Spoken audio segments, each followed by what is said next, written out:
सुहेनी का तब होगा सफल जिसका फल पाऊंगा मैं।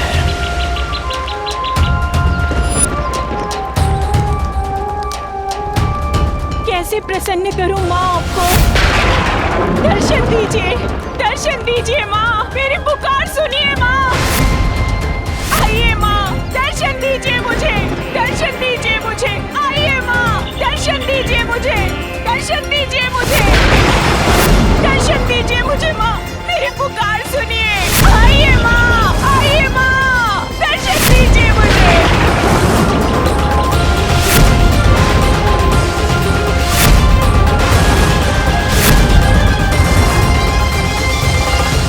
इसे देवी पार्वती से वरदान प्राप्त होते ही उस वरदान का लाभ मैं उठाऊंगा।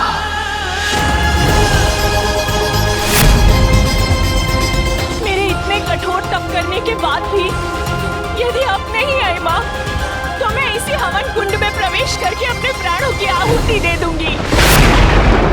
अवश्य देवी पार्वती को सोएनी वो वरदान देने के लिए विवश कर देगी जिसको अपना अस्त्र बनाकर मैं उन्हीं के पुत्र को पराजित करूंगा।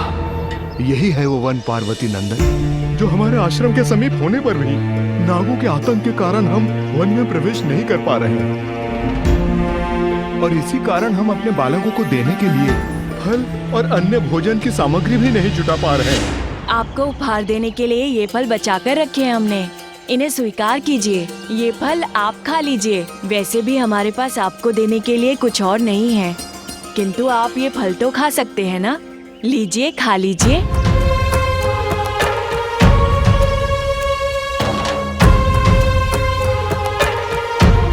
अभाव में भी जो दान देने का भाव रखे, उसका हृदय कितना विशाल है। ऐसे सहृदय बालकों को कष्ट हो, ये मैं नहीं सहूंगा।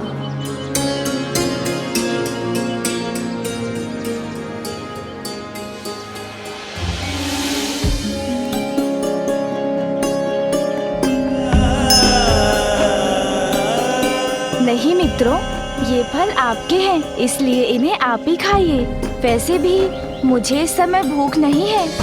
मैं वचन देता हूँ, अब यहाँ किसी को भी संकट में नहीं रहने दूंगा।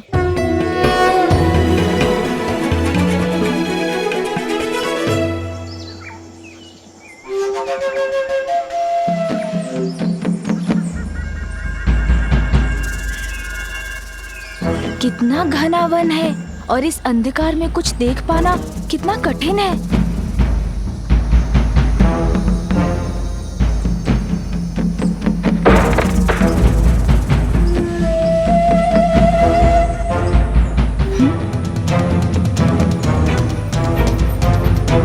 ऐसा प्रतीत हुआ जैसे कोई और भी है यहाँ।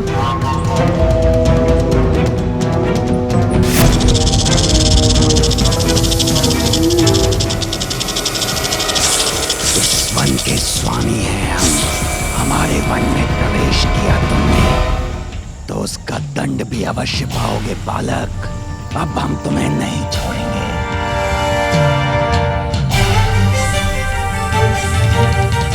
अरे, इन नागों ने तो घेर लिया मुझे। तुम्हें जकड़ लेंगे बालक, फिर तुम्हारे प्राण हरेंगे हम। यही है तुम्हारा दंड, हमारे वन में आने का दुस्साहस करने का। अब मृत्यु के लिए तैयार हो जाओ बालक।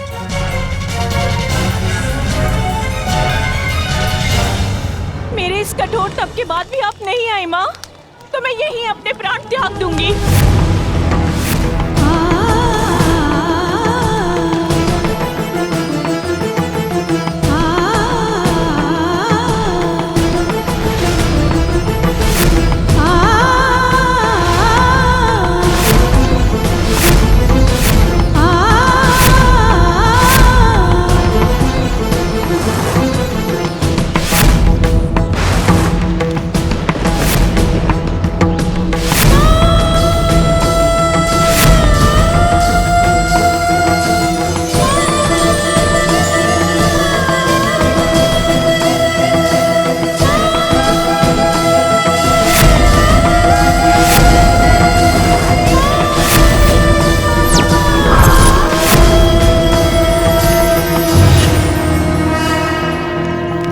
जाओ पुत्री सुबेनी।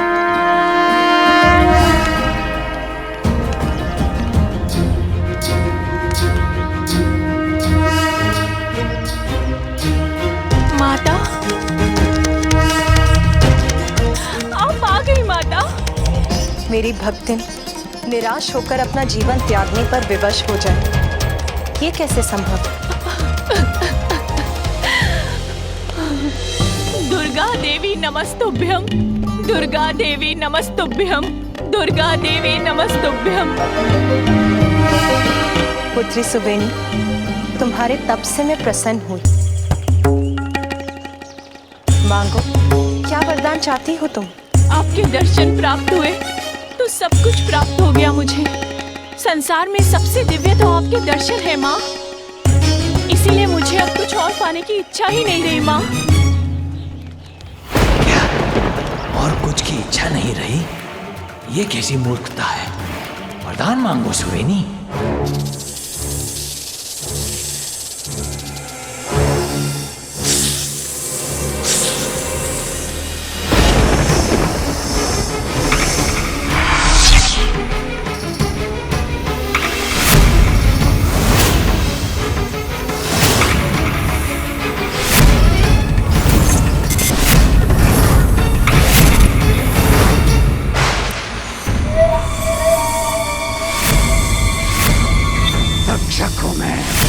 तुम हम नागों के शत्रु हो, क्योंकि तुमने हमारे एक नाग का अकारण ही वध किया है।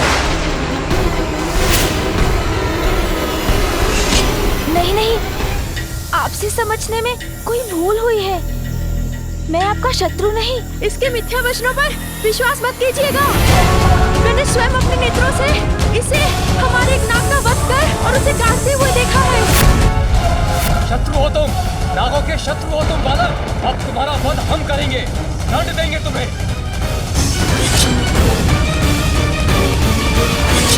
मैं आपका शत्रु नहीं हूँ। मैंने एक मृत नाग का शरीर देखा अवश्य था, जिसे ससम्मान गाड़ा भी था मैंने। उसके विष से उत्पन्न अग्नि को भी बुझाया था, किंतु उसका वध नहीं किया था मैंने। ये मिथ्या कह रहा है, शत्रु है ये। मैंने आप नागों के प्रति कोई अपराध नहीं किया, पर अपराध तो आप कर रहे हैं। ऋषियों को आतंकित कर इस वन में प्रवेश करने से रोका है आप सबने। उन्हें फल फूल भविष्य की सामग्री से वंचित किया है। प्रकृति और उसके संसाधनों पर तो सभी का समान रूप से अधिकार होता है। इसलिए मेरा अनुरोध स्वीकार कीजिए और उन्हें यहाँ आने दीजिए। शत्रु हो तुम, नागों के शत्रु हो तुम बालक। नागों के शत्रु हो तुम बालक, शत्रु हो तुम, तुम्हें दंड अवश्य मिलेगा। मुझे ये सब छोड़ नहीं रहे, अब मुझे ही कुछ करना होगा। तुम हम नागों के शत्रु हो। शत्रु हो तुम, नागों के शत्रु हो तुम बालक।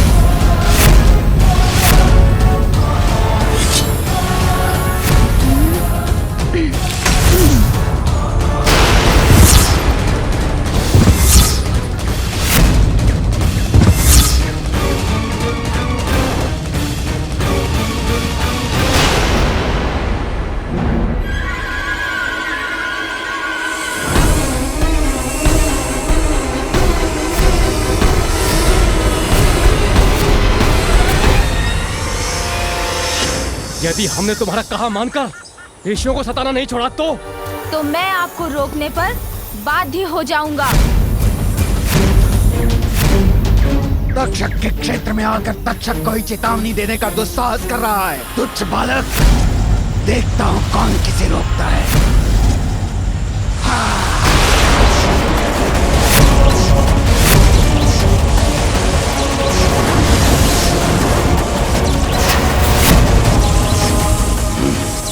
ये कैसे संभव है? इसने मेरे विष को कैसे रोक लिया?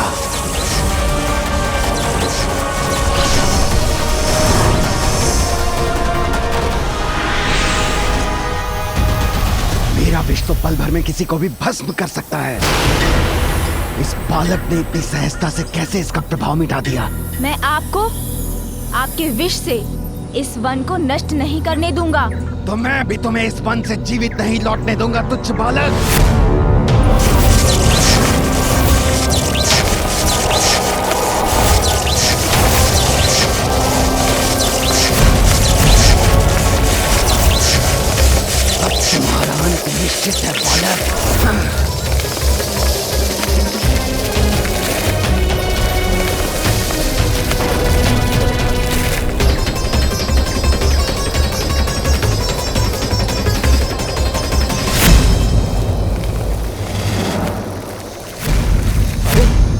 ये बालक तो यहाँ नहीं। ढूंढो उसे। ढूंढने की क्या आवश्यकता है, मैं तो यहाँ हूँ।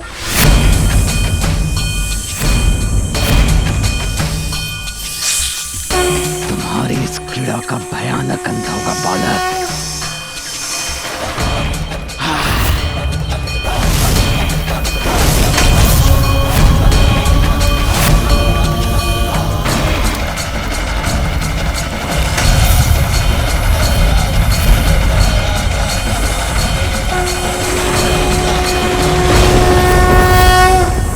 देखा बालक, इस विष का कोई तोड़ नहीं। अग्नि प्रज्वलित कर किसी को भी भस्म कर सकता है ये।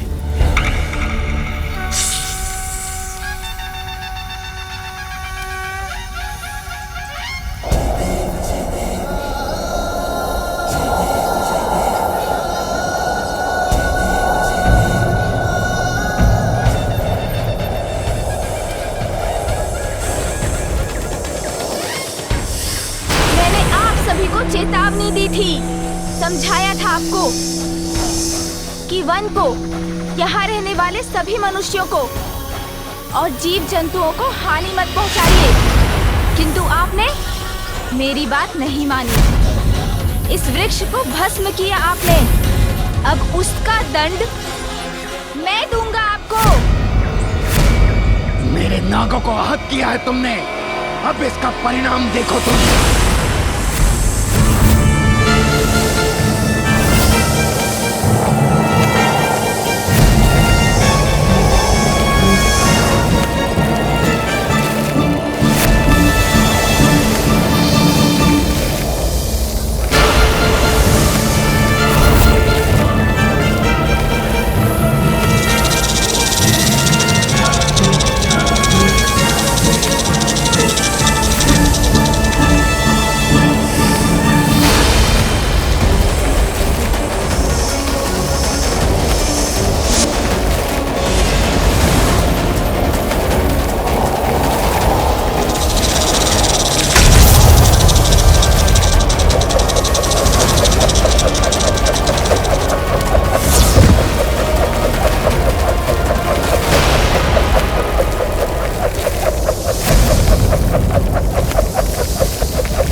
तुम्हारी भक्ति अद्वितीय है सुवेनी, इतना कठोर तप किया है तुमने, इसीलिए वरदान प्राप्त कर अपने तप को सफल करो। कहो पुत्री, क्या चाहिए तुमको? मांगो सुवेनी, मांगो वरदान, मांगो मांगो मांगो। माता, आप भी तो एक नारी हैं और एक नारी के मन को अच्छे से समझती हैं। एक नारी का सुख तो उसके परिवार के सुख में निहित होता है। अपने पुत्र, पिता और पति की सुरक्षा से ही एक नारी को सुख मिलता है माँ। इसीलिए आप मुझे वरदान देना चाहती हैं तो ये वरदान दीजिए कि मैं अपना संपूर्ण जीवन सुहागन बनकर जीऊं माँ। विवाह के उपरांत यदि मेरे सुहाग पर कोई भी संकट छाए तो आप उनकी रक्षा करें। मात्र इतना वरदान मुझे चाहिए आपसे।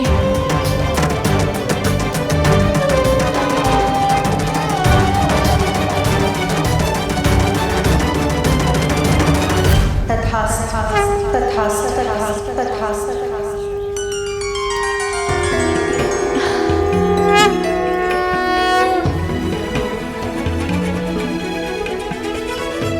धन्यवाद माँ, धन्यवाद। पुत्री सुवेनी, शीघ्र तुम्हारे पति से तुम्हारा परिचय होगा। मंदिर से बाहर निकलते ही पूजा के इन पुष्पों को बाहर उछाओ।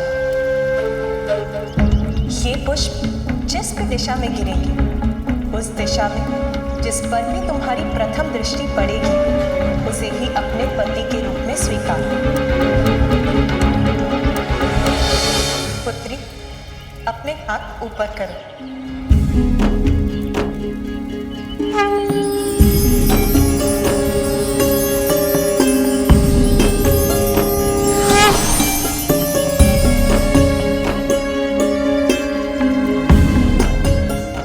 पुष्पमाला पहनाकर तुम उसके साथ गंधर्व विवाह करें।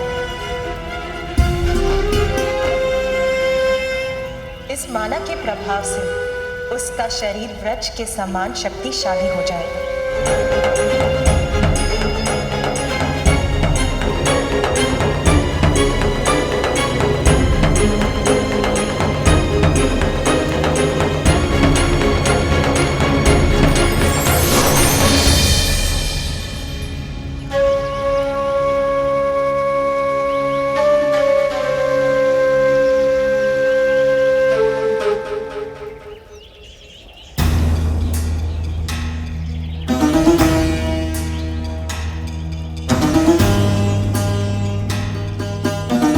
सुवेनी का तप होगा सफल, जिसका फल पाऊंगा मैं।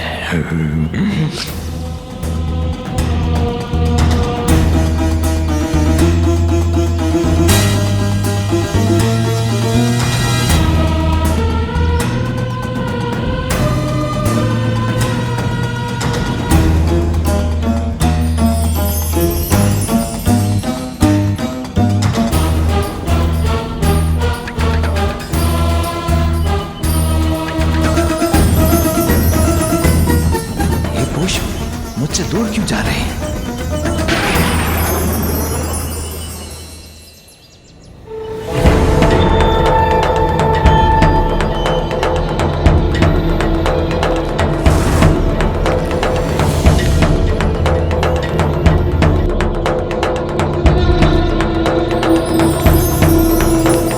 नहीं नहीं, ये सुवेनी का वर बन गया तो मेरा क्या होगा?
कौन है? कितना कुरूप मुख है इनका।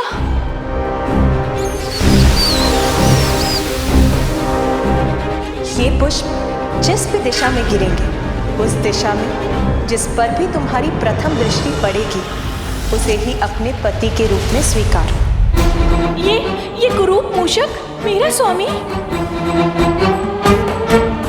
किंतु यदि माता की यही इच्छा है तो सुवेनी इसे स्वीकार करेगी।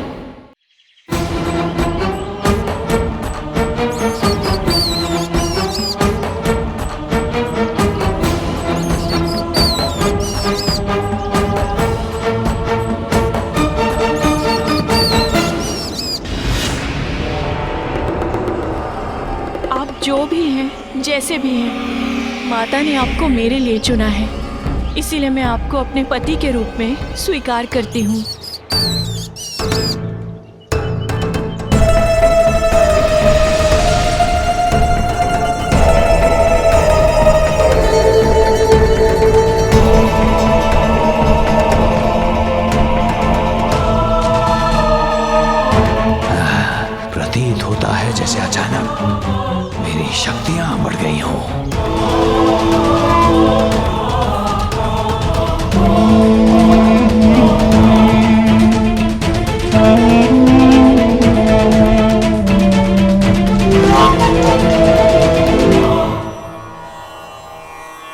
सफल हो गए मुशिकासुर। सुवेनी से विवाह करने में अब गजानन तुम्हारा वध नहीं कर सकेगा, और यदि उसने तुमसे युद्ध करने का प्रयास किया भी तो उसे अपनी ही माता पार्वती की शक्तियों से युद्ध करना पड़ेगा।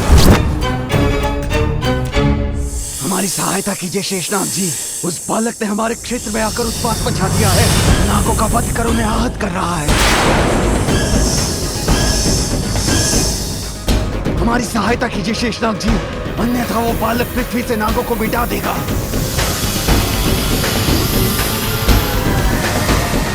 अब मुझसे पराजित होने के बाद ये नाग ऋषि मुनियों को पीड़ा देने का साहस नहीं करेंगे। मैं जाकर उन ऋषियों को बता देता हूँ।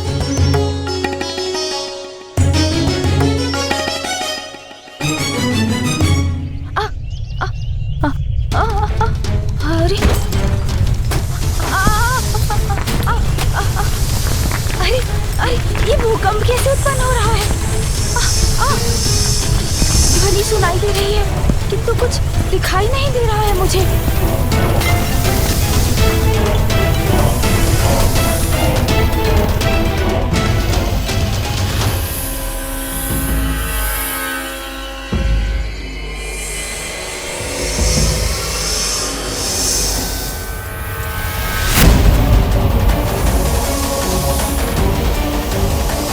ये तो शेषनाग जी हैं।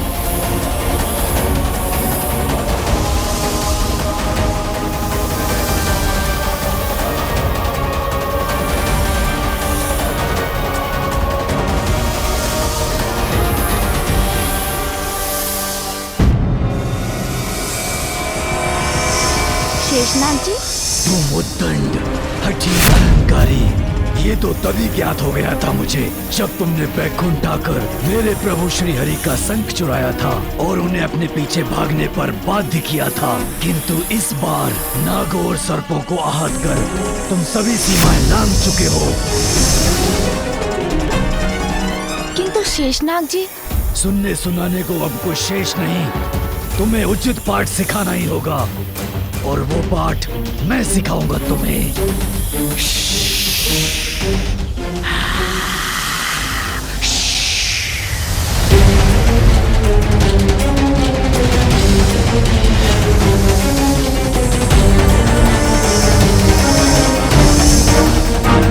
मेरे नागों को हानि पहुंचाने का दंड दूंगा तुम्हें। मेरी क्रोधाग्नि से झुलस जाओगे तुम।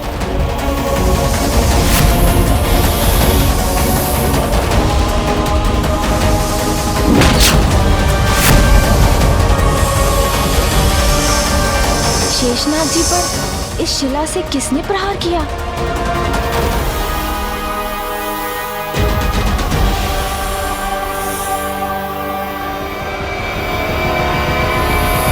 दूर हो जाइए हमारे गजानन से, हटिए पीछे, दूर हो जाइए।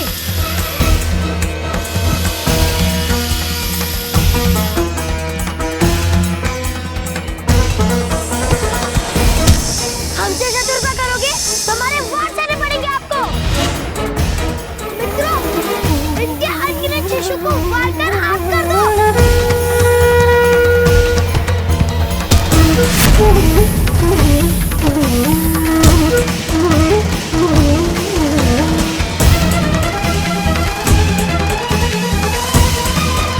नहीं मित्रों, ऐसा मत करो, रुक जाइए।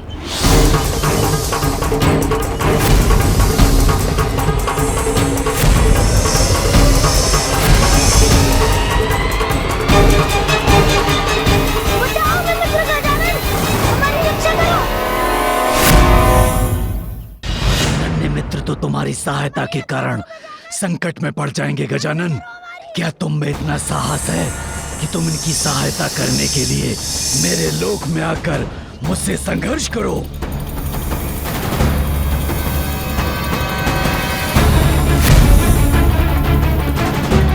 हमारी रक्षा कीजिए गजानन, गजानन हमारी रक्षा कीजिए, हमारी रक्षा कीजिए गजानन।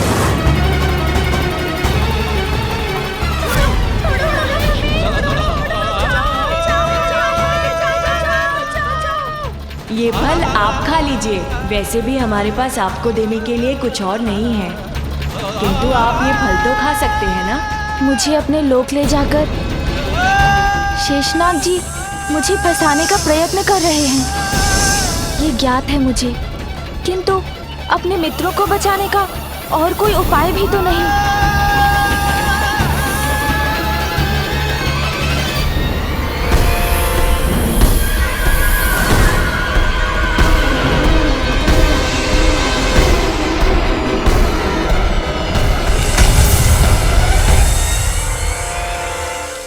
आप कहाँ रहते हैं स्वामी?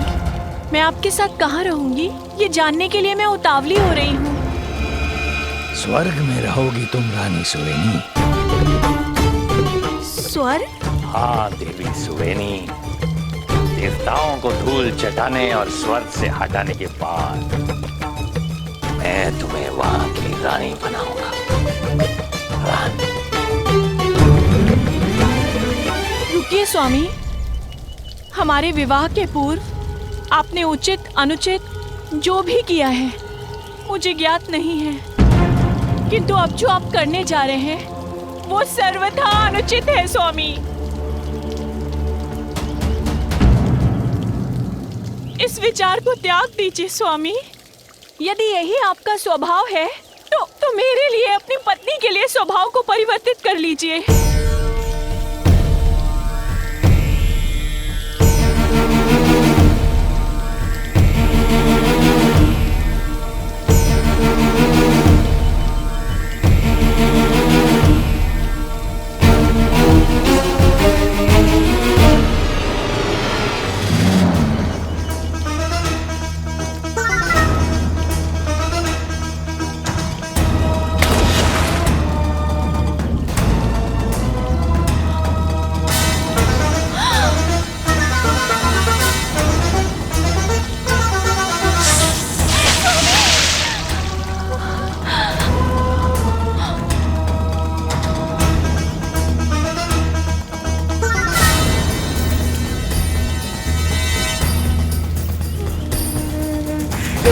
स्वामी आप ये क्या कर रहे हैं?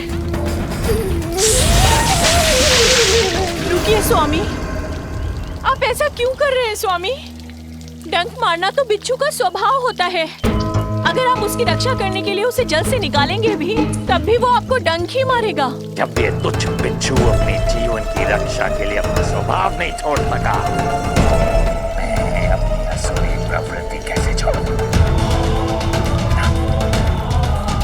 चोरी स्वभाव है मेरा देवी सुवेनी, और देवताओं को पीड़ा देना मेरा स्वाभाविक मनोभाव।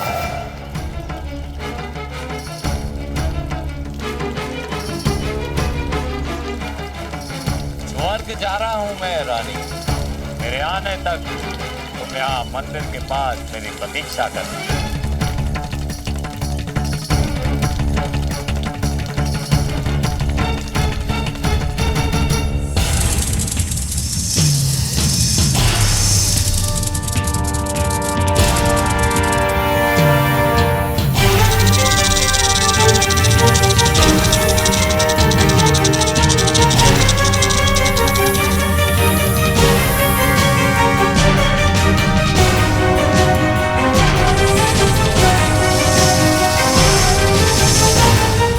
वहाँ उस कोने में बंदी है मेरे मित्र।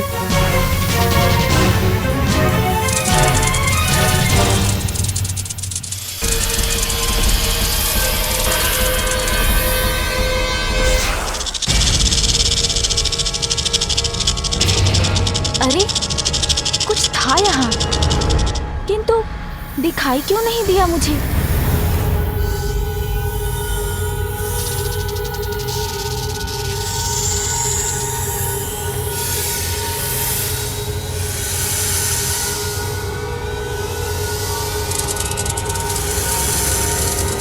इन सर्पों को अशांत किए बिना ही मुझे आगे बढ़ना चाहिए।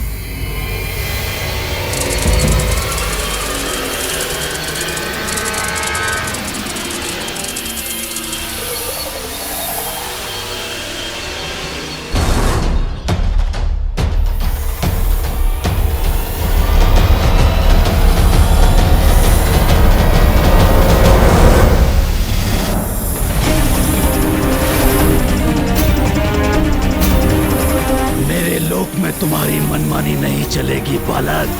यहाँ जो मैं चाहूंगा वही होगा। ये बालक मेरे बंदी हैं, तुम्हें इन्हें छुड़ाने की अनुमति नहीं है।